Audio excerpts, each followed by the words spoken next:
Let us begin with a prayer of preparation today. Lord, we are preparing our hearts now to hear your living word. May we hear it and be healed by it.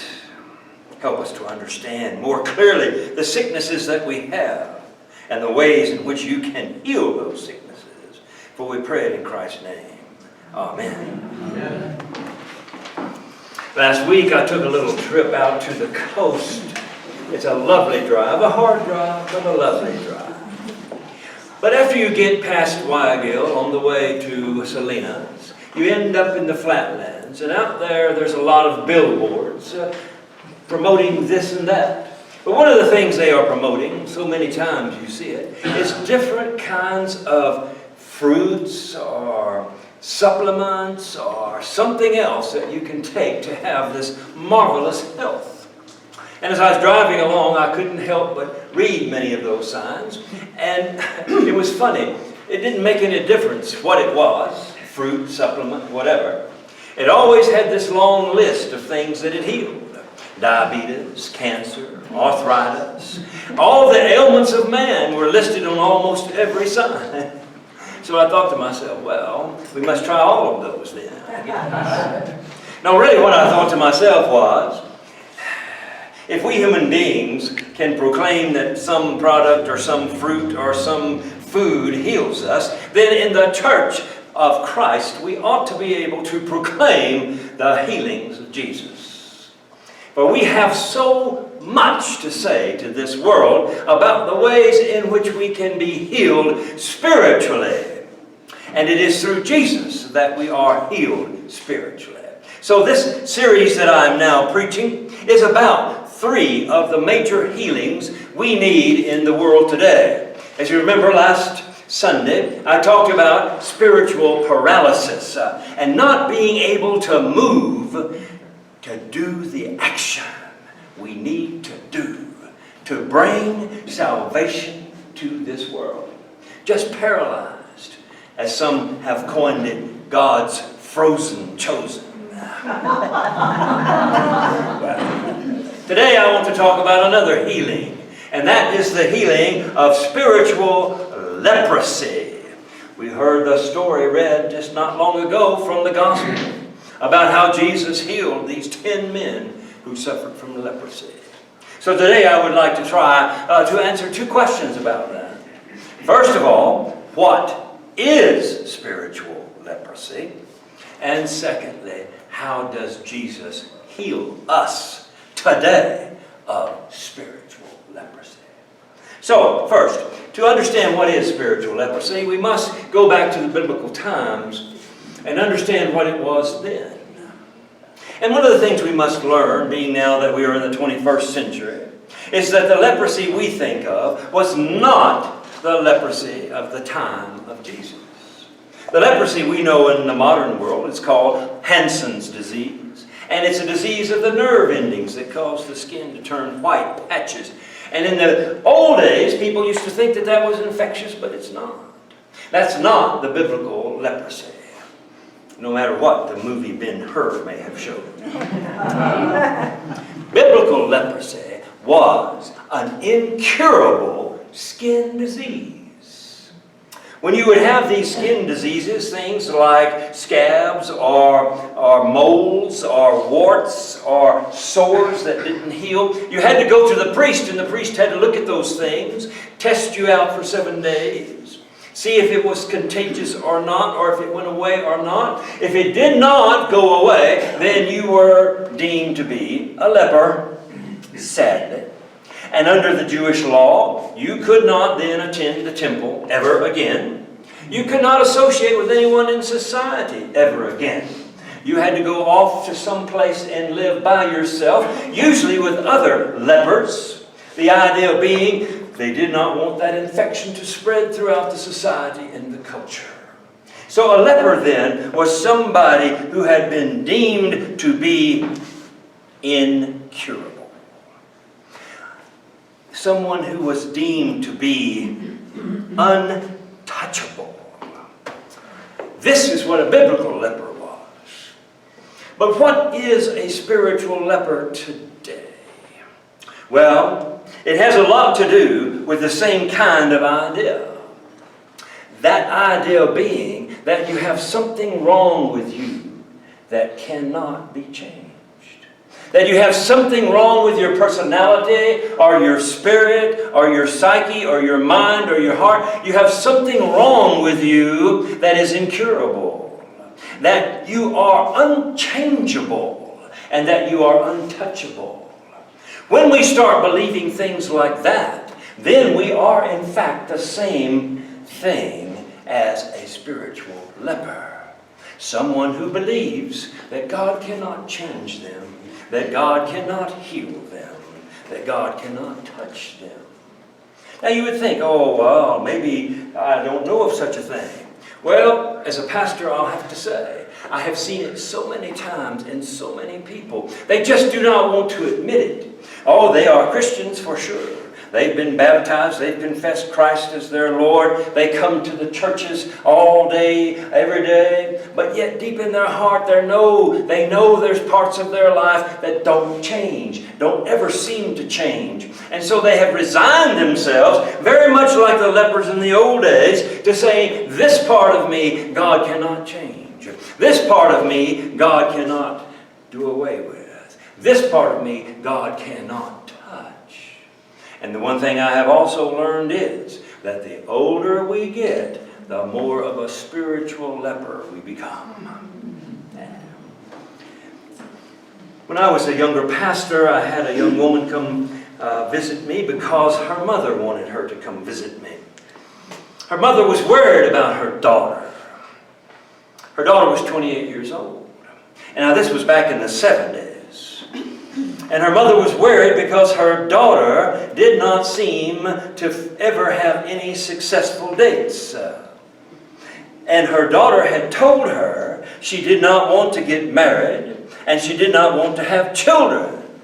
And so in fear, the daughter was looked upon by her mother as if she might be a gay person. And so it came into the mother's mind, even though she asked her daughter, are you gay? And the daughter says no. It came into the mother's mind that for some reason, as a pastor, I should ask the daughter if she was gay or not. Because as the mother said, you know, people don't lie to the pastors.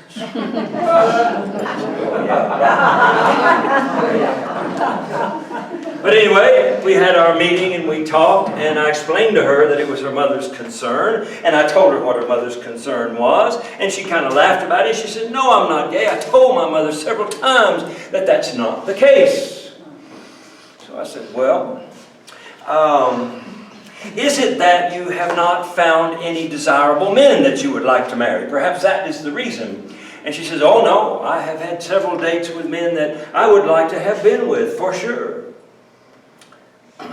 And then there was this awkward silence. It was like, well, do you have a career that you want to pursue that keeps you from the idea of being married? And she said, no. Another long, awkward silence. And you know, I've been counseling people for many, many, many years, and in those days I had already understood that there's a certain time that people just kind of open up and fill in all the blank spaces.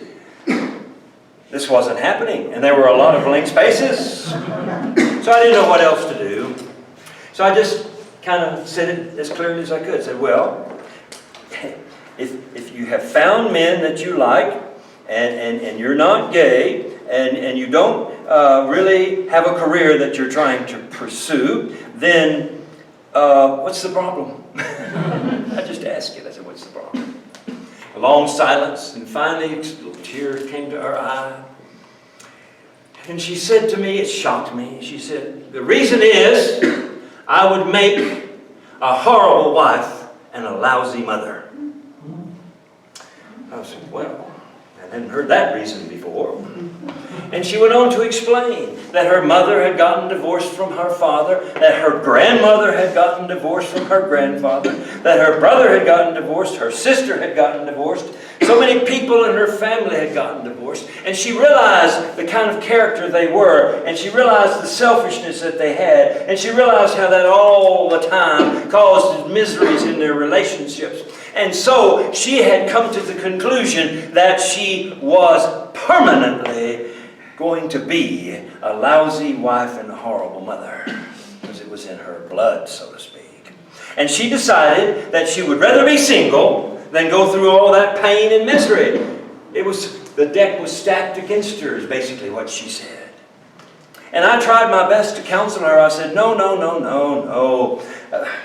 With God, all things are possible. I said, with God, you can change. With God, you can be a new person. And she looked at me and very firmly said, I tried, God, and it don't work. Well, that took away my argument. So we parted ways. And I'd like to tell you that there was a happy ending to the story, that we got back together and we talked, and that she eventually realized that God could change her life and so on and so on. But that didn't happen. No, it really didn't happen. I never saw her again. I understand that she moved out from her mother's place to some other city, and that was the last I ever heard of her. But I remember this story because it so well exemplifies what spiritual leprosy really is. It's when you start believing that you are unchangeable, that you are untouchable, that there's certain parts of your life, certain selfishnesses, certain closed-mindedness, certain things you would like to see changed in your life, but you have come to the conclusion they just can't be changed, and I just have to live like this for the rest of my days because that's who I am. That is spiritual leprosy. And whenever we feel that, experience that, think that, we are a leper before God. That's the leper's curse, that we are untouchable, unchangeable by God. So, it's prevalent throughout Christianity today. Many of us live as lepers in certain parts of our lives. And we've just decided those can't change. And that's the way it is. And that's who I am. That's exactly what the lepers of the biblical time did. That's what this young woman did. And that's what spiritual leprosy is. So that's the answer to the first question. Now, the second question is much more exciting. What can we do about it? What can we do about this spiritual leprosy? If it has come upon us and we find ourselves that way, what can we do about it? Well, our gospel message has a tremendous good news for us and hope for us. The whole point of this gospel message is that Jesus heals lepers. That's what it basically means. Jesus heals lepers. He heals these 10 lepers who were crying out to him, Lord, have pity upon us. And he looked at them as they were standing at a distance and said, Go, show yourself to the priests. Strange command, I do believe. And as they were going along, they were healed. So the message is very clear that Jesus heals the lepers. But how does he do it? By sending them on a journey toward God. If you want to know how to be healed, if you want to know how to be healed of your spiritual leprosy, then you must start walking toward God today. Whether you believe you are worthy to do that, whether you believe God will change you or not, whether you believe you will be healed or cleansed, makes no difference. The healing takes place in the journey. The healing takes place in the journey toward God. This is how Jesus heals us, by telling us to walk toward God and not walk toward ourselves. Regardless of what we might believe about our ability to change, transform, be touched, or whatever, it doesn't make any difference. Just rise up and walk toward God. God does not ask if you are able. God asks if you are available to take a walk today. That's how God changes us. That's how God heals us. When we decide to walk with God through the experiences of our life, through the circumstances of our life, through the situations of our life, when we decide to walk through those, believing in our heart that through them, God is changing us, God is transforming us, God is making us into the new being that we were meant to be, when we do that, then we will be healed. This is how Jesus heals our leprosy, by encouraging us to go to the temple, so to speak, and show ourselves to God. Because, as it says here in the scripture, when you start that journey, when you start it, when you start walking in the way of the Lord, an amazing thing happens. It says it right here. You can read it all day long for yourself. And as they went, they were healed. You see, that's how it happens. As you walk with God, then shall you be healed of that which you need to be healed of. I'd like to share with you a story about how this happened in my life. It's a story I told 2 Christmases ago, so that should be long enough for you to have forgotten it. And I won't tell the whole story because there's only a part of it that is relevant to what we're talking about here today. I began my ministry as a spiritual leper. I did not understand that I was a spiritual leper at the time, but I was absolutely a spiritual leper. When I began my ministry, I had gone to seminary, graduate school, postgraduate school. I had a doctorate of ministry. I had read all kinds of amazing, wonderful books and things. I had gone to every kind of spiritual retreat I could find. I had confessed Christ as my Lord and Savior. I was someone who was ready to be a minister of God, except for a small detail, and that is my heart had not been changed. Everything else had been changed.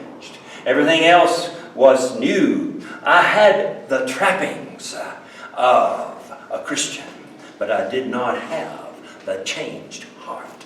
Oh, I acted as if I did. I thought maybe if I could act that way, eventually I would be that way. But the first 2 years of my ministry were very, very difficult for me because I did not have the changed heart.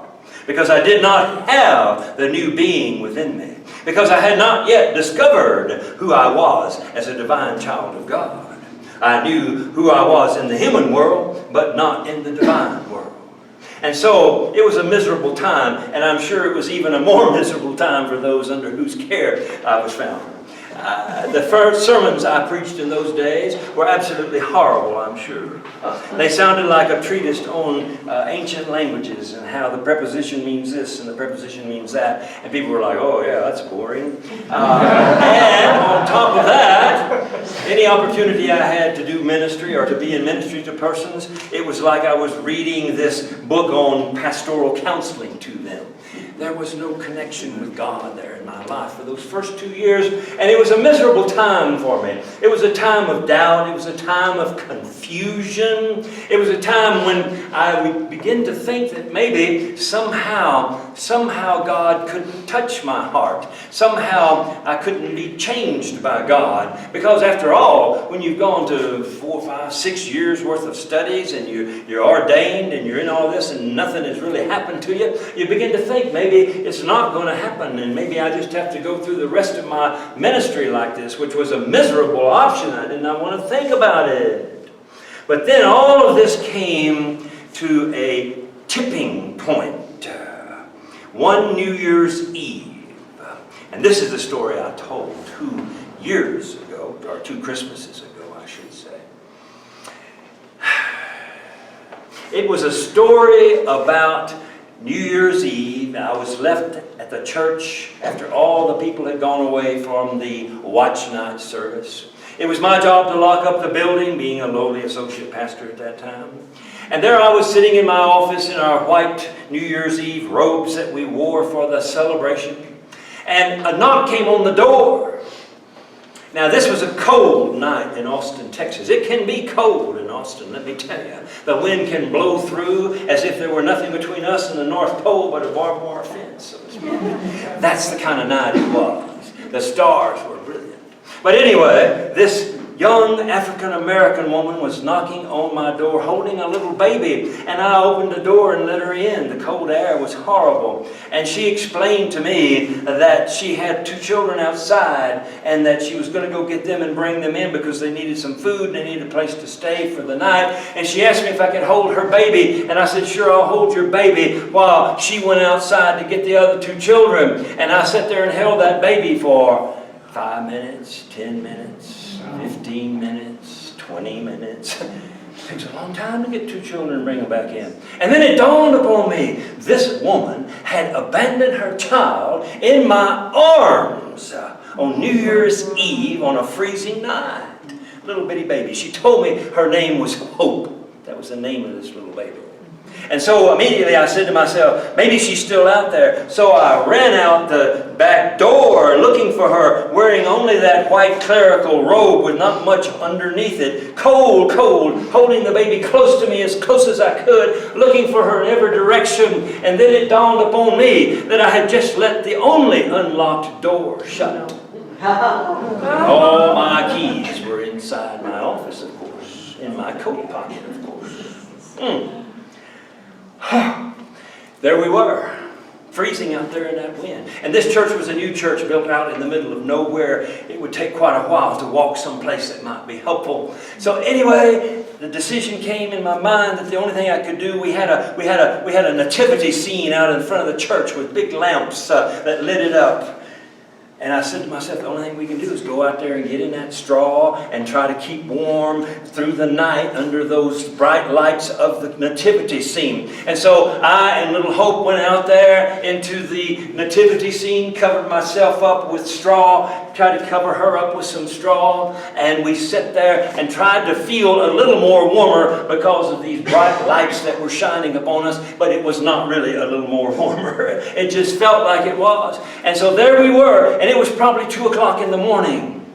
And I knew that nobody would come, nobody would look in there, nobody would come to us till dawn. And so we had that 4 hours to sit there and try to stay warm. And I had to try to keep her alive in the midst of that cold, cold night. And as I lay there, and this is the part I didn't tell 2 Christmases ago. As I lay there, I looked up at the skies. And the stars were so bright. It was one of those clear Texas nights when you could see stars forever and ever and ever. And as I lay there holding the little baby, trying to get warm, a peace came upon my heart that I had never felt before. An awesome peace.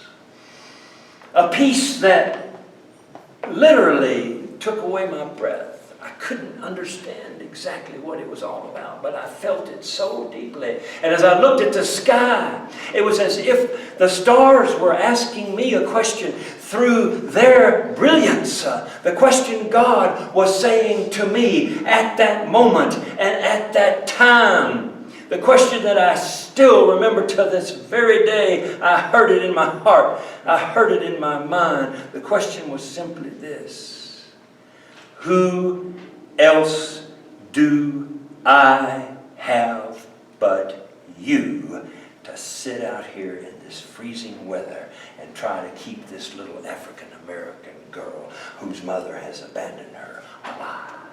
Who else do I have? Who else do I have but you? Oh, it touched my heart greatly. It was that moment I realized I might not believe God could change me, but God believed He could change me. That's the tipping point. When you finally come to the realization that those things in your life you don't think can be changed, those difficult personality or spiritual parts of you that you don't think God can do anything about, that's the place you need to hear God say to you, I don't care if you're perfect. I don't care if you're the most righteous person there ever was. I believe I can change you, and I believe I can use you. This is what God says to every one of us. God believes in us. God believes that we have in us the divine life that can become useful and helpful and beneficial to all people in this world. And God is working on us every day of the week, every night of the week. God is working on changing us, transforming us. And all we need to do is what I decided to do that night. And that was to say, from this day forward, I'm going to walk toward God and not away from God. You see, that's how you will be healed. When you have decided your pathway in life. And you have decided that your pathway is to walk toward God. Toward becoming more and more what God is trying to make you into through the experiences of your life, through the circumstances you face, through the situations you find yourself in. That's how we are healed, is when we understand that God believes He can heal us and He can change us and He can make us into the new creatures we were meant to be. This is how we are healed of our spiritual leprosy. Now, I've been on that journey for about 45 years now, and I have never once looked back. I have never once regretted that decision, because I can see what great things God has done in my life to change me, to make me more and more what God would want me to be. I can see it. I can see it over the whole history of my life, and I can see that it's still happening. I may not be perfect today, that's for sure. And I may not be what I think I ought to be, that's for sure. But one thing I know is I am not who I used to be. That's the good news. And that's the great news. None of us has to be a spiritual leper. None of us has to believe that we can't be changed or that we somehow or another can't be transformed. Not one of us on the face of this earth has to believe that, because Jesus' Spirit through our life can change us into what God wants us to be. So those among us who are the spiritual lepers, and that's most of us actually, we need to hear these words, and we need to understand that the key factor in our life should be whether we are on the road toward God or not. And as I said, unfortunately, the older we get, the harder it is to change our spiritual leprosy. There's a famous saying, I know you've all heard it. You can't teach an old dog new tricks.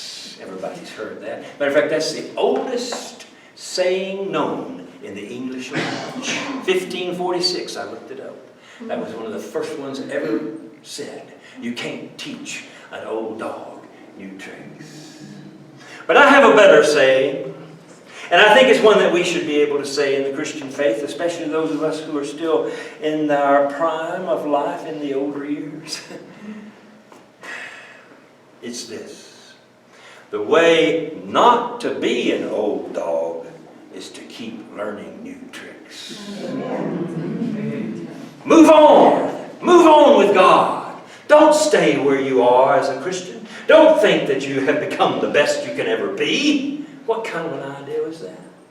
John Wesley, who was the founder of the Methodist movement, preached on the idea of what he called the road to perfection. And he believed all Christian believers should be headed in that direction. Sanctification is another fancy word for it. And someone asked John Wesley once, well, do you think anybody can ever be perfect in this life? And wisely he says, well, with God all things are possible. But that's not really the question. The question is whether or not you are on the road to perfection.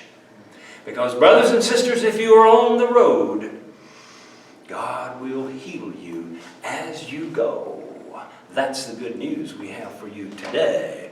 Because as Jesus told those first lepers, go, show yourself to the priests, and as you are going, you will be healed. Amen.